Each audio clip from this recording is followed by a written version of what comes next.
If you don't ever want to have to sell, and drive yourself crazy again, follow these steps. Build recognition for yourself. Not because you're trying to sell people. You don't want it to be a negative reputation. So you're going to have recognition, and then you're going to build this positive reputation because you're going to give people amazing experiences with your value, with your product, with your service. And then you're going to build relationship with those people when they do take you on as a contractor. Hey everyone, welcome back to my channel. I'm Andrea Patrick, the BU Boss. Thank you so much for joining me if you are new. If you are an OG, thanks for coming back, because you know here on this channel, I'm giving you real talk, real tips and techniques to help you see real change in your life, career, and or business by leveraging who you are to get what you want. Now, if that is something that you need in your life, this is definitely the channel for you. So for those of you who are showing up new, be sure to hit that subscribe button, click the notification bell so you never miss an episode, and stay to the end because I always give away good fun stuff and tools that you can use to do what it is you need to do that I'm sharing with you in the video. Now, at the end of this video, please go ahead and comment. Tell me what you think of the video. Give me your opinion on the information I shared, or maybe even some suggestions on as a supplement to what I'm talking about. So be sure that you do that. Stick around. I am really trying to grow my channel this year. I am so close to 500 subscribers, and I just know that if you help me out, we can get there very, very soon. All right, today I am talking about how you don't ever have to sell again. Hopefully that is what caught you when you saw the thumbnail, because it's true. As a marketing professional and someone who has been helping businesses, specifically small businesses, for over 20 years, really identify who their target audience is and then really do what they need to do to attract them, engage them, and convert them. I know what I'm talking about, and I have got the proof and the pudding, sis, okay? So the first thing that I want to go over with you is the difference between sales and marketing. Yes, sales is under the marketing umbrella. However, it is a totally different beast. And if you are hanging your hat on sales, I really believe that this is a short-sighted approach to your marketing strategy. And I'm going to tell you why, and I'm going to give you my tips and the real talk on how you can work within your business and never have to sell again. So let's dive right in. When you think of a sales funnel, what typically happens is you have a process for constantly getting people at the top of your funnel so that they will go down your series of events that eventually leads to a converted sale, right? So that means you are always searching for new clients. You're constantly thinking of new ways to get people in the top of your funnel. This is exhausting. This sales technique is exhausting. How many of you, hey, I can raise my hand, remember for every 100 no's, you will get a yes. That means that you're going to have to get 1,000 no's if you just want 100 yeses. So what do? Do you always show up in sales mode? Are you constantly trying to get someone new in your funnel? This is what I'm trying to help you to avoid. And when you leverage who you are, this practice can be significantly reduced because you're no longer the one who's constantly trying to add people in your funnel. At least you're not the only one. So if you don't want to sell, and always feel like you have to be on and never get a chance to rest and enjoy, then I suggest you take notes on what I'm going to share with you right now. Now, my suggestion, instead of having a sales funnel where you are constantly having to find new people and sell to get them at the top of your funnel, is to develop a recognizable brand. Develop something, use your personal style, leverage who you are to become recognizable. I mean, you want people to say, oh, I know her, or, oh, I've seen her before, or, oh, I remember that logo, or I remember that tool, or I remember that thing, or I remember her when she was at that place. You want people to recognize you when they see you. But how does that happen? It happens when you are showing up in the places where your audience is, whether it's in a Facebook group where you're always posting, you're sharing information, you're answering other people's questions, you're adding value to their posts, and you are engaging with them. Or it could be you show up on a weekly basis to your networking group, your Chamber of Commerce networking group. Personally, that is something that I do. I don't go to my Chamber of Commerce expecting people are going to just buy from me. I am actually a business success advocate for our local Chamber of Commerce. And what that means is that I go into the businesses of our members and I talk to them about their membership to see if they have any questions or thoughts or concerns. And then I also provide them with the opportunity to sit down and optimize their benefit strategy, because I know that people come into the chamber with the wrong mindset. And then when the things don't turn out the way they want them to, they want to leave, they want to change, they want to, stop being a member, all because they had the wrong expectations. And so as someone who loves to engage and really be in community with people, I love going out and talking to our chambers, but that is a way that I serve. I'm not showing up to sell. You've heard me talk about this before, serving over selling, but we'll get to that in just a minute. So the goal is to be somewhere where you are recognized. As a matter of fact, side note, my husband went to get his hair cut yesterday, and the young lady that cut his hair said, "Oh, I know your wife. I love her. She's a member of the chamber." And so he texted me from the chair and was like, "I met one of your chamber members." So that is recognition. You want to be recognizable. The next thing is to not only be recognizable, because you want to be recognized, but you want it to be a positive thing that you're recognized. So you need to create a positive reputation. You want people, when they think of you, your brand, your tools, your classes, your product, whatever it is, you want there to be a positive reputation attached to that recognition. So that means you have to make sure that your back office is what it needs to be. So when people actually do get into your sales funnel, that your reputation is going to be a positive one when they come through the funnel. So that customer experience needs to be spot on, and you need to make sure that you are doing what you can do to make sure your customer is happy. So your reputation is something that not only is going to be a part of, like, when they recognize you, but you want that reputation that you've built from the actions that you've taken, the value that you've added.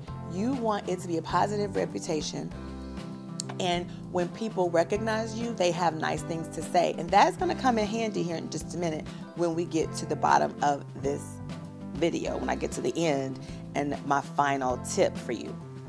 So the next thing is to be in relationships. So we've been recognized. Once we were recognized, we have built a reputation that's positive.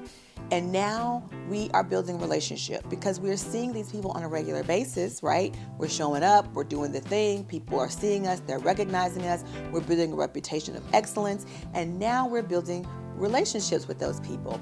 And not because we have sold to them, not because we have slid into their DMs and we've asked them for something, but because we genuinely want to know how they are. We genuinely want to serve and show up as someone who can be helpful. And so people start to talk to you. They start to call you and ask you for lunch. They want to do a one-on-one with you. You start to post and text and engage with them on their social media. You like their photos.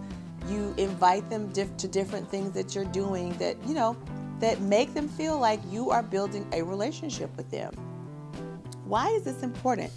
Well, because people want to know that you care before they care what you know. And once they know that you care and what you know, they are more likely to share you with other people. When, for instance, someone has a need and you can fill that need, you'll be the first person they think of because you have a relationship with them. This is never more evident than a Chamber of Commerce. I'm going to go back to the Chamber of Commerce because there are multiple people in the chamber that do the same thing. But those who show up, engage, create the recognition factor and build a reputation for themselves, and do the one-on-ones and serve and show up at other people's events and build relationship, those are the ones who get the most traction for their business. They are the ones who stay top of mind. So you want to have relationships with people where they feel like they can trust you to get the job done. They can trust that they can tell you the truth. And if there is an issue, they can trust that you will rectify the situation. And you are afforded a lot more grace when you're in a relationship with people. Now, the next thing that's going to help you so you don't have to constantly sell, is now that people know who you are, they recognize you, you're starting to build a relationship with them. Next is the rapport factor. This is when loyalty happens. This is when referrals start to happen, and that's our next R. When those referrals start to happen, once you've built rapport and trust has become a thing, and now these people are loyal, maybe they've become customers and they've seen your abilities and they know that you're amazing. Maybe they haven't been able to pay you yet, but they've come back to you for advice time and time again, and then bam, all of a sudden, out of the blue it seems, they hire you for a huge job. And you're like, oh my gosh, you've invested the time and energy in that relationship and you've built that rapport, and now they are seeing your value and you are able to gain the fruits of that labor where you were building that relationship and that rapport with that person or that company. So it's important and it's vital that not only are you doing the social media where people can recognize who you are, not only are you engaging with people on their posts and you're building relationships and you're building a reputation for yourself, but it's that rapport where you are going to be very discerning in who you build rapport with, because you're not going to do it with everyone, but you're going to do it with those that you know there is potential and that you know that you have synergy and you have alignment in the things that you're doing, and you know that if they were to become a customer, you know that that customer is going to be a quality customer because you've invested quality, things of that nature. So you have rapport and there's loyalty and trust there. So even again, if that person never buys from you, the rapport is still going to generate leads because they're going to share you with other people. I do not have a need for another real estate agent, but I do have a real estate agent or two that I love. And when people ask me about moving or buying a house or selling a home, I always refer these couple of real estate agents. So you don't have to be so fixated on them being your customer. Be more fixated on building that rapport with them so that there's loyalty and there is a propensity for referrals. And then the last step that I'm going to share with you is the referral stage. Have a plan for this. Have a process for this. If someone refers you, what are you going to do? Because like me, in the example with the real estate agent, I don't have a need for a real estate agent, but I refer real estate agents out. What do those real estate agents do? Well, they provide an incentive for me to refer people to them. It's not always monetary. Some of the couple of real estate agents that I'm referring to are my friends. So if I refer them out, they might take me to lunch. We might go out for drinks. They might come hang out at the pool and just time, because that's what I love. I love quality time. So when you have these friends or these people that are not necessarily clients, but they are, you've built rapport with them, you can rely on them to refer you out when it's needed. A case in point, I just recently posted a video about a job that I got based on the fact that I have been, over a period of years, been a good friend. Then I turned out to be a good contractor because that person became a client of mine. And they said, you really should be doing this on a corporate level.